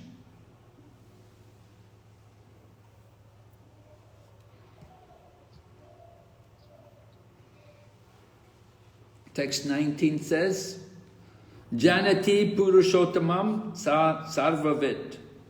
Whoever knows me as the Supreme Personality of Godhead without doubting is the knower of everything.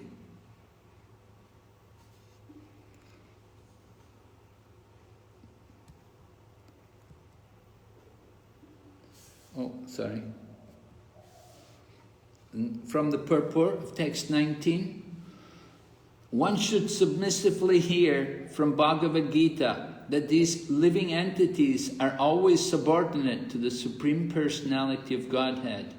Anyone who is able to understand this, according to the Supreme Personality of Godhead, Sri Krishna, knows the purpose of the Vedas.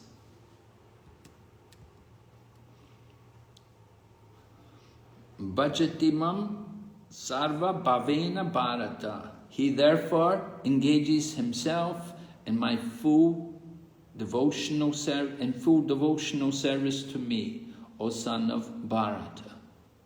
Right? Text 19. And then from the purport of 20.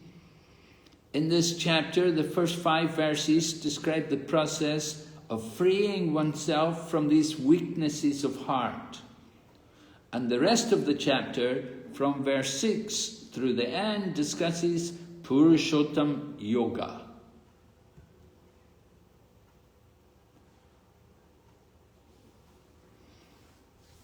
So we had a very brief overview of chapter 15. We heard about the banyan tree, the analogy of the banyan tree, the different parts of the tree, the meaning of Purushottam Yoga, with reference to Bhagavad Gita 16 to 20, meaning of Purushottam Yoga, that we should all surrender to Krishna, we should engage in devotional service. And we discussed also the application of 15.7, 15.15, preaching Krishna consciousness. One final quote from Srila Prabhupada. Would someone like to read?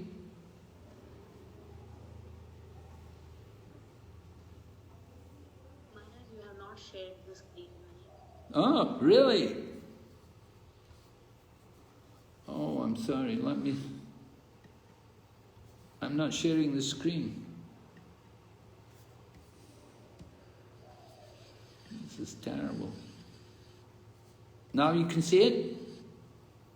It's fine, we can see it. Yes, Oh, I have... All right. as long as a living entity is in this dark material world, he is in conditional life. But as soon as he reaches the spiritual sky, cutting through the false perverted tree of this material world, he becomes liberated. Then there is no chance of his coming back here. In this conditional life, the living entity considered himself to be the lord of this material world, but in his liberated state, he enters into the spiritual kingdom and becomes an associate of the Supreme Lord. There he enjoys eternal bliss, eternal life, and full knowledge.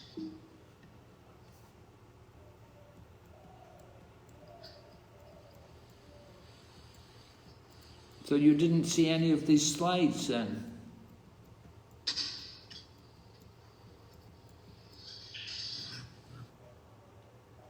From here, right? Vedanta Krit 15:15, Trisloki Gita verses 16 to 18, which is the essence of the Veda in 3 verses. Then we quoted 16, 17, and 18.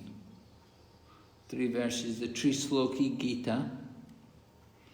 And then coming into 19.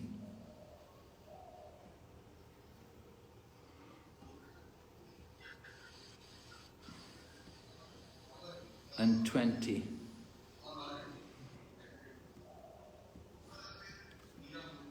All right, so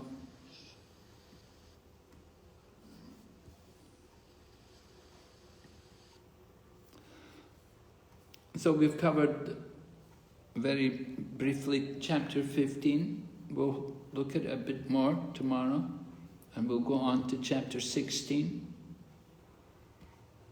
Are there any questions? The Murli Kumin Prabhu raised hand. Yes. Do you have a question? Prabhu, that is for reading. Okay. Okay. Anybody else has any question? Leela Madhuri. Hare Krishna Maharaj. Hare Krishna. Maharaj, since we are discussing about this forgetfulness and remembrance, there's a question. Maharaj, when somebody is out of envious, when somebody is hurting us constantly, where we have to mingle with them and do the services, should we take it as this is Krishna's will and wish, where I have to face that devotee continuously and do the service also, or should I take it in other way and stay away from them? Well, you have to consider the circumstances more. Are you able to find another service?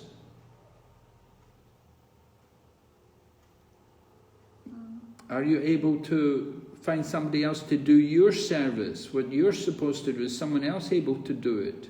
If it's difficult for you in that situation.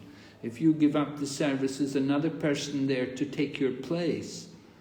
And if you're going to go off, have you got another service to do? The service is the important thing.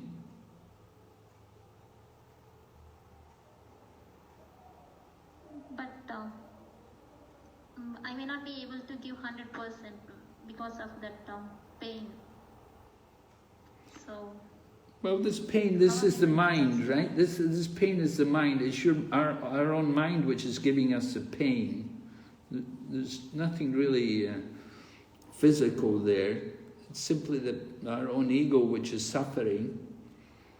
We could think that Krishna's put me in this situation for my purification.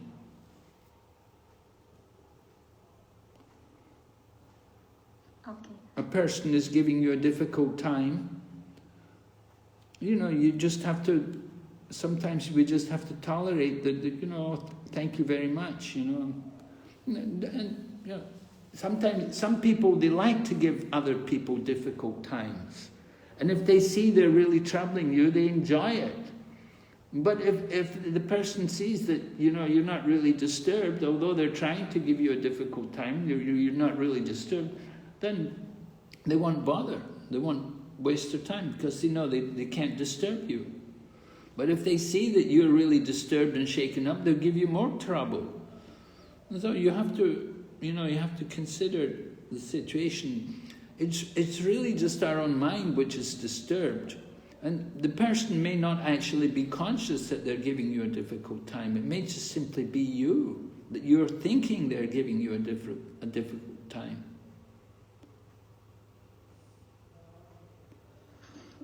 Yes, Maharaj. So, wherever you go, whatever service you're doing, you can find these kind of situations. So just changing your situation is not going to change your karma. So Krishna says, Tate nukampam susamikshamana, that one who tolerates and goes on with his service, then he's the unalloyed devotee. That you tolerate all adverse conditions, accepting them to be reactions due to your past sin, but go on with your devotional service, then you become very dear to Krishna, and you have a rightful claim to go back to Godhead.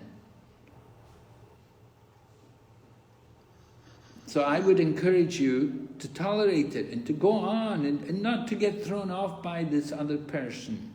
Just, laugh about it and go on with your service. I will try, Maharaj. Thank you. Yeah, just hold on the holy name of Krishna. Krishna's with you everywhere. Yes. Yes. Thank you, Maharaj.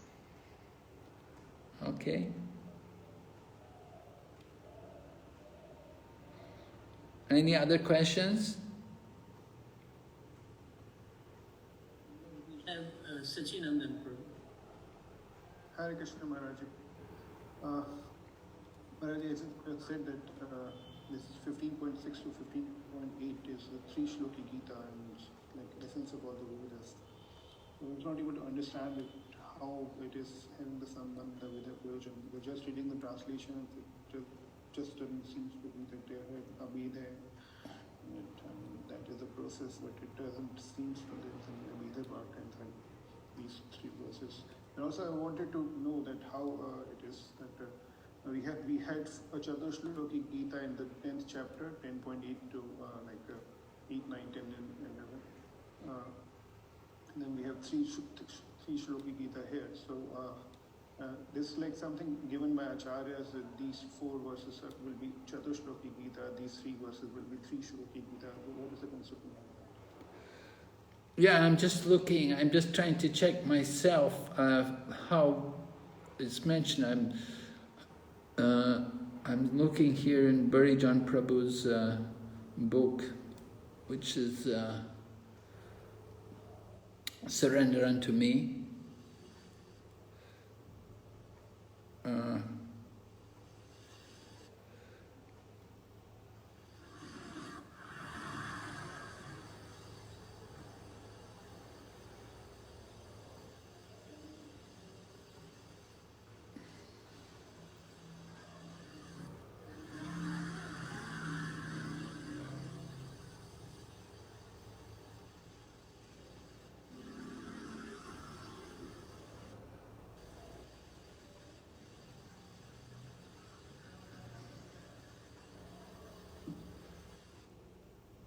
All right, so text 19 is the Abhidaya, the process. 19. Text 19. So you said 15.16 to 18, you referred them to be 3 Shloki Gita. Yeah, the Shloki Gita is 16 to 18. That's more Sambandha. But text 19 is the Abhidaya, and text 20 is the Prayojana, the goal. 16 to 18 just include the Sambandha. Right. Okay, then 19 you said...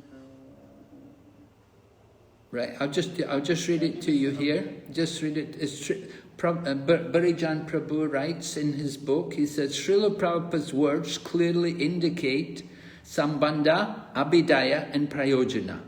Texts 16 to 18 give knowledge of our relationship with Krishna, the Sambandha Gyan. Right? Is it okay? And the 17th one, 19th one you said is Abhidaya? 19th is the process, yes. And 20 is the Purushottam, is the Prayojana, the goal.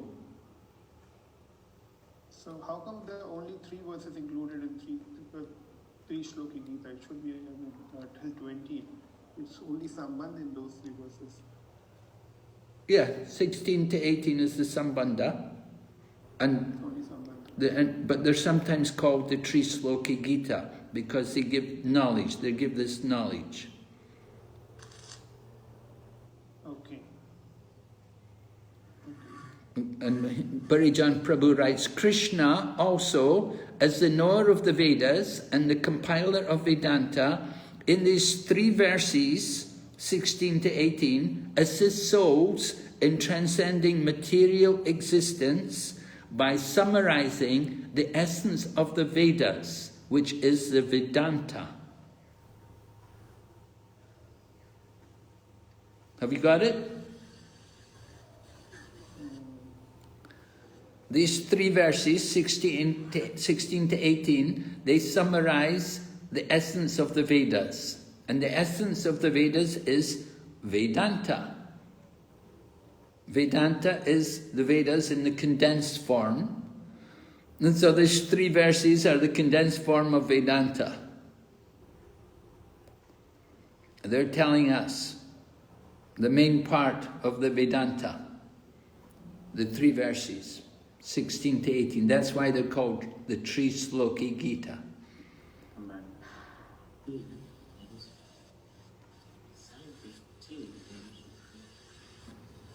Okay, Maharaj, thank you for that.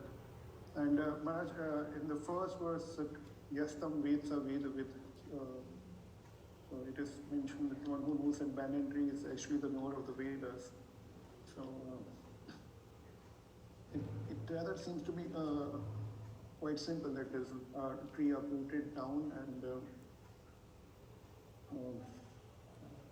if you can just give some elaboration on that thing, of what that tree is and what are the twigs and all those things. You can elaborate it further clearly. Yes, well, it's just an analogy that they're comparing the material world to the tree.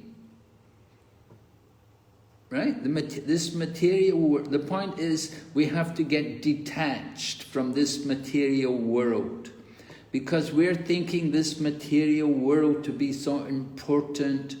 But this analogy is given to help us to become detached, to understand it's not real. The real thing is in the spiritual world. All of the relationships which we have here in this material world, they're all temporary. And there's so much illusion with them. But the reality is in the spiritual world. So this example of the tree is there to understand. You remember Prabhupada gave the example, he said, just like if I hold you upside down, if I hold you by your feet, you know, we're not very comfortable. How long we can tolerate? So the material world is like that. It's a reflection of the real tree. The real tree is in the spiritual world. So this banyan tree is given the example to indicate like a reflection. The root is up, the branches are down. You have to read it a few times. If you read it over a few times and think about it, it'll become easier to understand. It's a new concept. But Prabhupada's quotes, Prabhupada's examples also are very helpful. But being held upside down, and remember, we want to become attracted to the spiritual world. We don't want to become absorbed in this world, because this world is a temporary place of misery. We want to become fascinated by the spiritual world. It's the spiritual world which is reality. There's no reality here in this world. But to get detached, that's the important thing. Therefore, if you're in that big banyan tree, there's many branches, it's very thick, very hard to see the light. You have to have an axe, you have to cut your way out. So the axe of detachment, that's the idea, to cut through these branches with the weapon of detachment.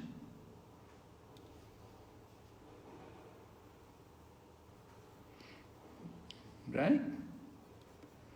So you please read it over again and read Prabhupada's quotes, and I think you'll understand. Will try to.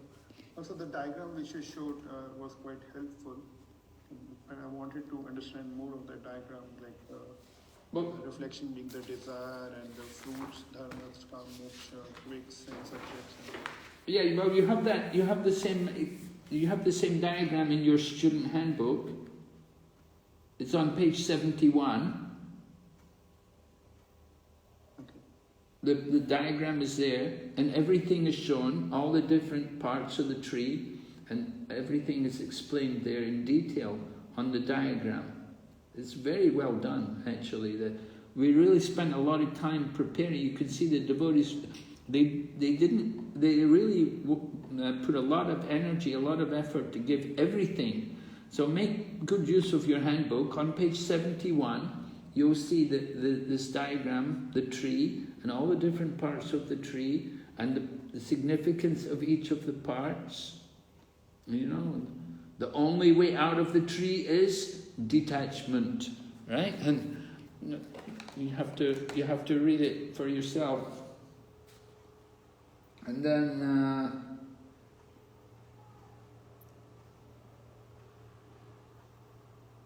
find one in knowledge. Oh, it's so small. Surrender to Krishna and attain, what is it?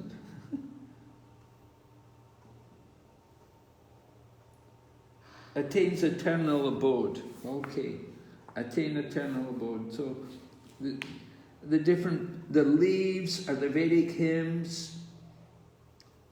These are things which you just have to remember. I don't have a lot of ability. Prabhupada talks about them a little bit in the purport. He says, for example, the leaves, leaves of the tree, they look very colorful, but they're not going to last very long. They'll fall off every year.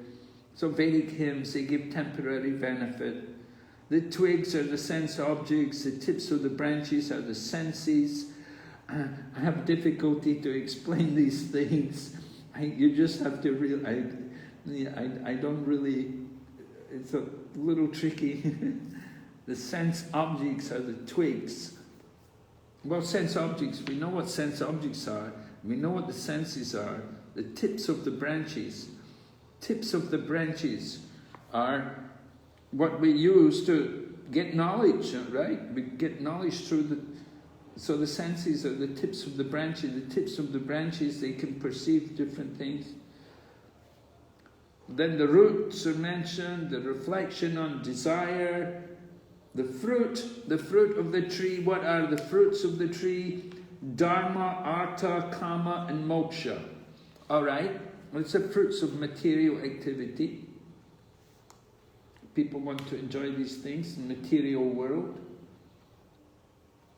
And then the living entity's involvement. How is the tree nourished? The diagram also mentions the nourishment of the tree by the three modes of nature: goodness, passion, and ignorance. The living entity's involvement. There are different living entities, and on the higher branches of the tree, there's higher living entities like demigods and so on. And the lower branches of the tree, you've got animals and the lower creatures. according to their karma, they're situated in different places on that tree.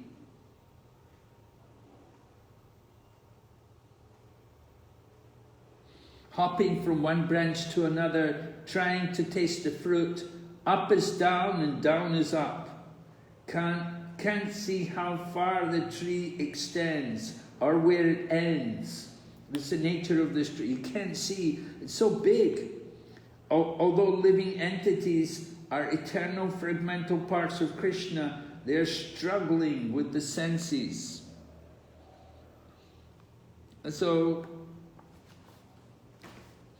this is something, you know, you just have to read it again and again. You have, and gradually become familiar with it, and you can accept this. Krishna himself has given this example of the banyan tree, so we should be familiar with it. We should know the different parts of the tree.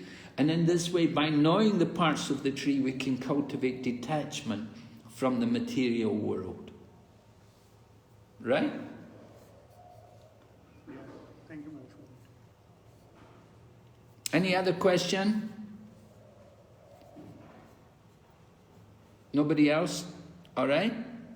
So thank you very much. We'll meet tomorrow.